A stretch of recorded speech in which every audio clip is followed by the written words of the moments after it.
Bom dia, galera, tudo bom? Vamos começar a nossa saga das aulas de suspensão, certo? Vou começar primeiro com bactérias para a galera do segundo ano.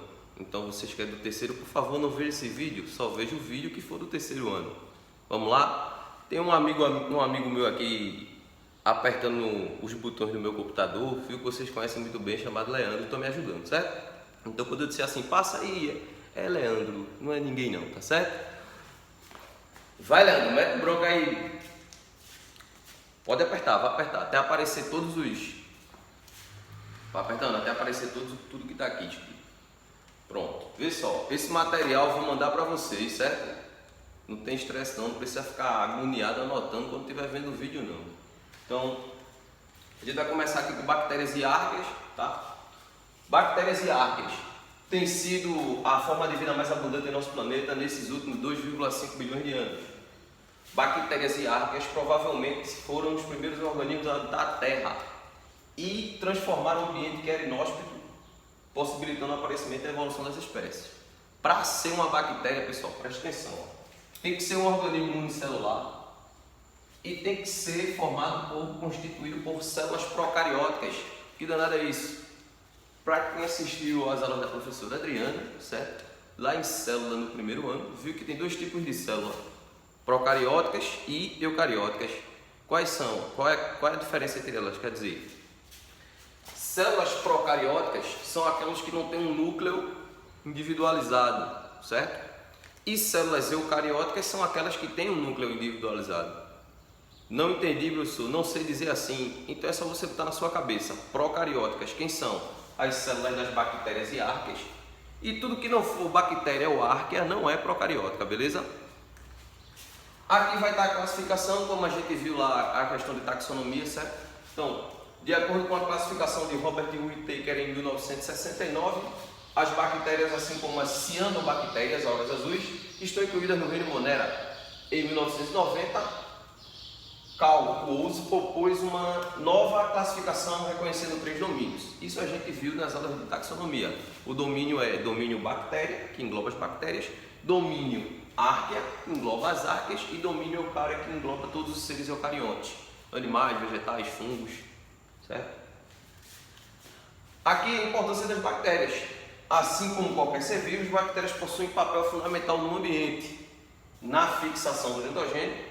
Certo? A gente vai ter as bactérias no solo chamadas de bactérias nitrificantes, certo? Fermentação, bactérias fermentadoras, aí vai ter produção de queijos, iogurte, leite, entre outras coisas. Indústria farmacêutica, produção de antibióticos e vitaminas, muito importante isso aqui, certo? Inclusive a insulina que a gente consome hoje em dia é produzida através de bactérias, certo? Nem todas as bactérias são benéficas ao homem, todo mundo já sabe disso. Existem aquelas que são patogênicas, ou seja, desenvolvem doenças ou patologias, do jeito que você quiser chamar. E aqui eu coloquei alguns tipos de patologias: tuberculose, hanseníase, difteria, todas elas todas elas causadas por bactérias. Leandro, meu filho, me dá bronca. Pronto, deixa eu apagar aqui, mostrar para você a estrutura bacteriana. Estrutura bacteriana é o seguinte, tá? A bactéria, como eu já tinha falado, o ser unicelular, uma célula só, tá? E cuidado com o que vocês vão ver nos livros. Presta atenção. Tem estruturas aqui que elas não existem em uma bactéria funcional. Vou mostrar qual é, tá? Então vamos lá. Primeiro, o que é que uma bactéria tem? Como toda célula, membrana plasmática, certo? Aqui, ó, essa região amarelinha aqui, ó. Membrana plasmática, primeira barreira da célula, permite a entrada e saída de substâncias, isso você já sabe, tá?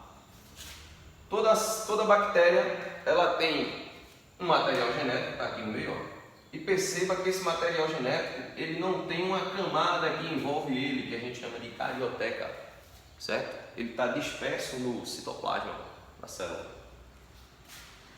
Vai ter também material genético extra aqui, ó, chamado de plasmídeos, certo? Muito importante para a resistência da bactéria a certos antibióticos, tá? Importante também para variabilidade genética da bactéria, passar um gene de uma bactéria para outra. Vai ter uma camada extra chamada parede celular. Essa parede celular da bactéria, ela contém uma substância chamada peptidoglicano. Se você não quiser decorar o nome, não precisa, mas é só a nível de curiosidade. A bactéria tem também ribossomos, é a única organela citoplasmática que a bactéria vai possuir. Ribossomos, é responsável pela produção de proteínas. E bactérias também podem ter uma camada ainda extra, além da parede celular, chamada de cápsula, certo? Bactérias que têm cápsula, capsuladas. Bactérias que não têm cápsulas, não capsuladas. Como a bactéria se locomove, ela se locomove através de uma protuberância chamada de flagelo, certo? Responsável pela locomoção. E também tem as fímbrias ou pili, certo? Responsável pela absorção da bactéria em alguns casos, responsável pela adesão à bactéria a certas células, responsável pela passagem de gene de uma bactéria para outra, como a gente vai ver daqui a pouco, certo? Leandro, mete bronca. Aqui a gente vai para a morfologia bacteriana.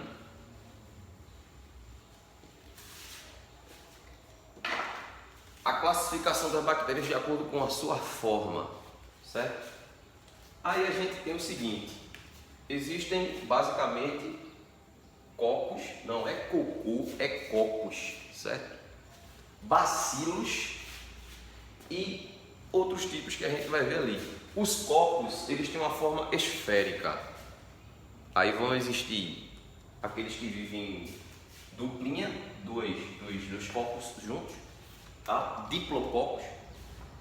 Vai ter aqueles que vão ser várias bolinhas dessas, várias esferas dessas, vários cocos desses ligados em fileira, o que a gente chama de streptococcus. Vão ter também as tétrades, quatro cocos unidos, sarcinas, certo? Que são 8 cocos unidos em forma de cubo, e esse aqui que é o estafilococcus em forma de cacho de uva, várias esferas dessas unidas formando um cacho. Bacilos, certo? Tem a forma de um bastão. Os bacilos são divididos em streptobacilo, tá? Se eu tenho streptococcus, que é os cocos em fileira, streptobacillus são os bacilos em fileira. Esse bacilo flagelado, que ele contém flagelos, e o endosporo, que daqui a pouco eu vou falar dele. Outros tipos são o vibrião, forma de vírgula, que se chama, não sei porquê, não sei porque a turma diz que parece uma vírgula. Parece uma vírgula aquilo ali, não. Mas o que diz no livro é que parece uma vírgula, certo? O espirilo e a espiroqueta. Diferença entre espirilo e espiroqueta, certo? O espirilo, ele é menos flexível, certo? E a espiroqueta, ela já é mais flexível. O espirilo, tá? Ele é menos rígido e a espiroqueta mais rígida, certo?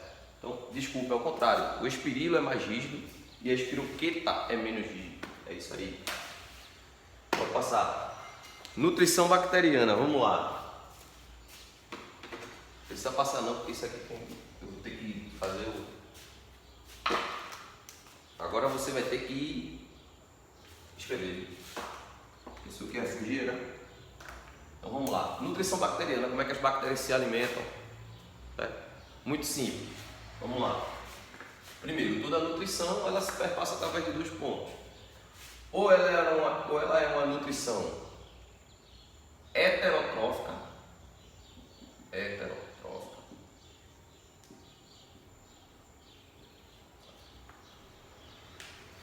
O que é uma nutrição heterotrófica? O ser não produz o próprio alimento, certo?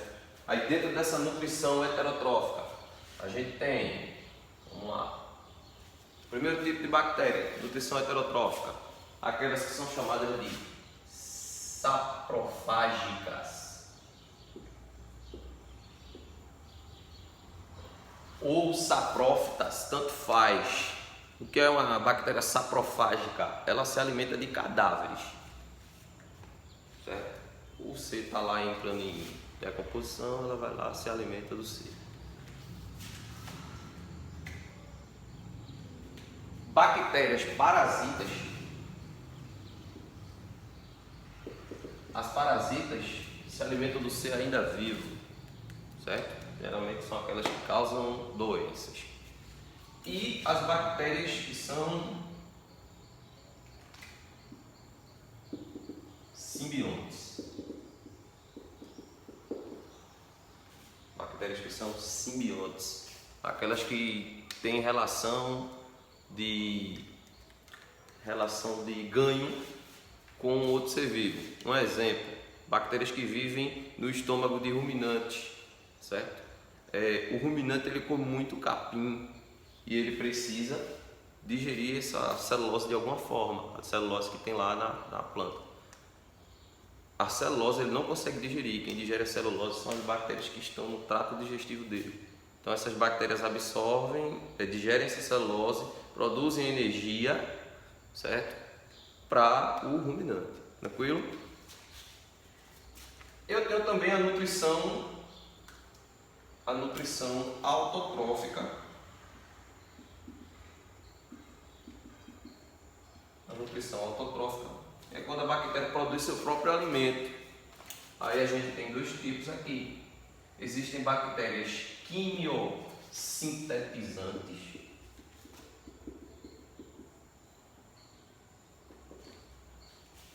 e existem as bactérias fotossintetizantes.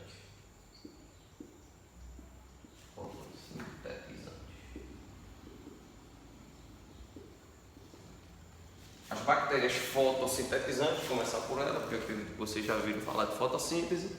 A fotossíntese é um processo que precisa de luz para acontecer, certo?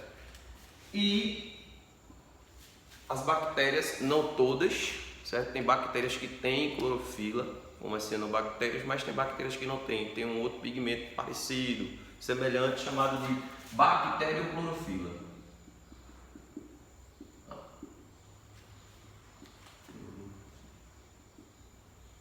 Então, bactérias fotossintetizantes fazem fotossíntese com a presença de luz, como todo mundo sabe. E bactérias quimiosintetizantes fazem um processo de quimiossíntese, onde não precisa da luz para acontecer. E um exemplo muito claro é que elas usam matéria inorgânica, certo?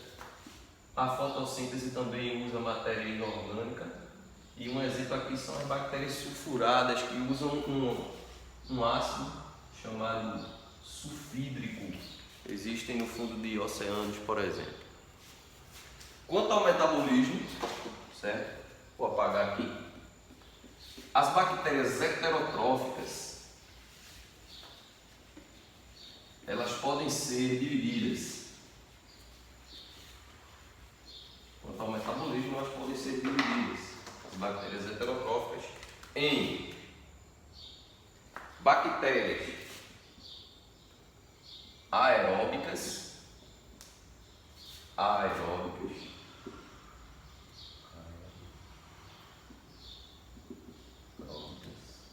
bactérias anaeróbicas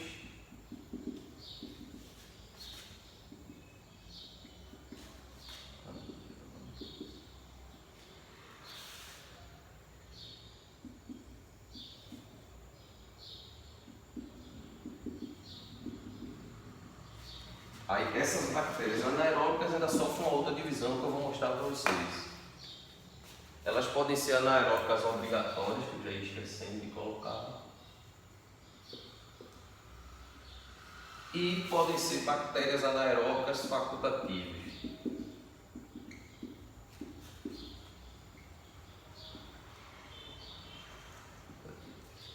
Bactérias aeróbicas, elas utilizam o gás oxigênio para a produção de energia, certo?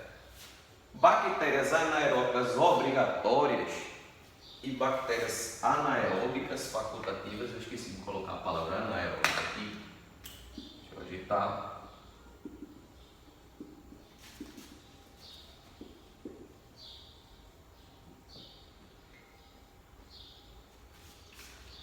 Essas bactérias anaeróbicas, elas não precisam da presença do oxigênio, certo? Do gás oxigênio. A anaeróbica obrigatória, ela não tolera o oxigênio de forma nenhuma.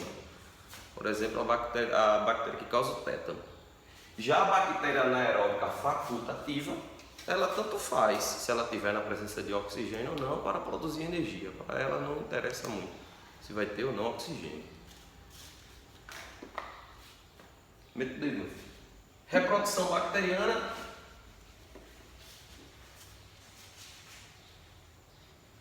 A reprodução bacteriana, ela pode acontecer de duas maneiras, certo? Só que tem uma complicação aí. Todo mundo sabe que a reprodução do ser vivo ele pode acontecer de duas maneiras: sexuada e assexuadamente. A bactéria é a mesma coisa, mais ou menos, certo? Então vamos lá. Reprodução assexuada das bactérias vai ser através de um processo conhecido como reprodução binária, divisão binária, desculpa, não reprodução, divisão binária.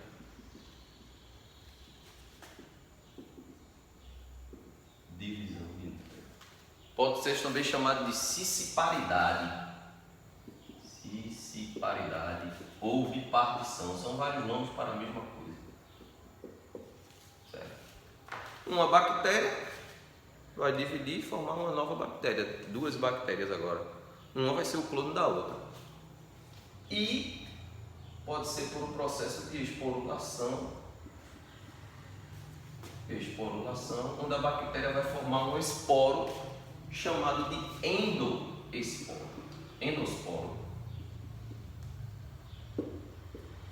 Tá? Como é que é isso? A bactéria forma esse esporo num momento em que há uma escassez de alimento, por exemplo. Está percebendo ali que ela vai morrer. Então ela forma esse esporo para num momento vindouro, esse esporo ele formar uma nova bactéria em um ambiente com condições ideais para ela. E alguns trazem como reprodução sexuada, mas reprodução sexuada tem que ter o envolvimento de gameta. O que é um gameta? Espermatozoide e óvulo, certo? Só que o espermatozoide e óvulo, o espermatozoide é uma célula, o óvulo é uma célula. Se a bactéria é formada de uma célula, tem como ela formar gametas? Não tem. Então a gente não pode chamar de reprodução sexuada, embora pode ser que numa questão em algum livro bote lá reprodução sexuada, mas está errado. O certo é troca de material genético ou recombinação gênica. Quando a bactéria mistura o seu DNA com outra bactéria. Aí aqui são três tipos de processo. O primeiro processo se chama transformação bacteriana.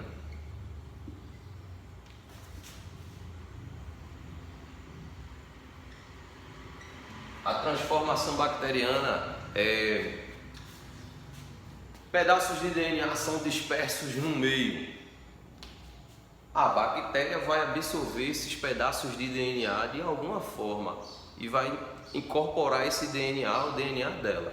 Isso não é muito comum acontecer, é mais comum acontecer em laboratório e é o que acontece hoje para a produção de alguns medicamentos, como eu tinha falado lá no começo, da insulina, certo? Como é que acontece? Eu pego lá o meu material genético de interesse, o meu gene de interesse, certo? Pego lá o gene que eu reproduzir a insulina, coloco a bactéria lá no meio, boto esse gene lá, esse pedaço de material genético e dou um choquezinho na bactéria, nesse meio de cultura. O nome desse processo se chama eletroporação. Vai começar a abrir poros dentro da bactéria, por onde o material genético vai passar. A bactéria vai incorporar esse material genético e daqui a um certo tempo ela vai começar a produzir a substância chamada insulina, certo? Vai ter também o processo de conjugação,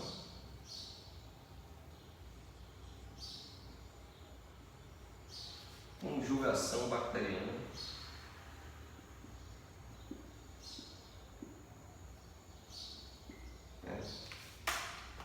uma bactéria com a outra, ela vai formar uma ponte. Essa ponte é chamada de pilissexual, ou seja, uma bactéria vai mandar o material genético para outra, uma bactéria é doadora de material genético e a outra é recebedora. Em alguns casos pode chamar que a bactéria é macho e a outra é fêmea, mas eu não concordo com isso. Tem locais na internet que vão dizer dessa forma, mas tem nada a ver, não tem bactéria macho, não tem bactéria fêmea, então elas vão formar uma ponte entre elas, uma vai doar o material genético para a outra. E a transdução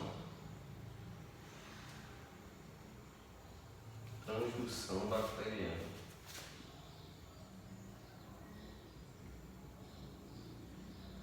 Aqui a bactéria vai ser atacada por um vírus chamado bacteriófago. Esse vírus, ele coloca o material genético dele dentro da bactéria e a bactéria vai começar a produzir os novos vírus dentro dela, certo?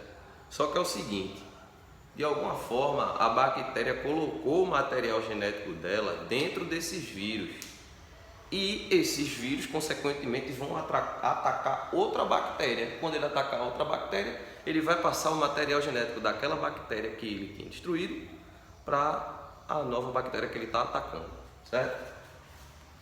Pode passar, Léo. E por último, não menos importante, as árqueas. Tá? As árqueas, elas são são seres que vivem em ambientes extremos, como esse lago aqui em Yellowstone, nos Estados Unidos, fontes termais, certo? As árqueas, elas são parecidas demais com as bactérias, mas elas têm uma diferença quanto à organização molecular delas. Então elas, pelos que os estudos indicam, elas se assemelham mais aos eucariontes do que as próprias bactérias. Essas bactérias vivem em ambientes extremos, como eu falei. Elas podem ser divididas aqui em bactérias chamadas de termobactérias, árqueas, desculpa. Elas podem ser chamadas de termoacidófilas.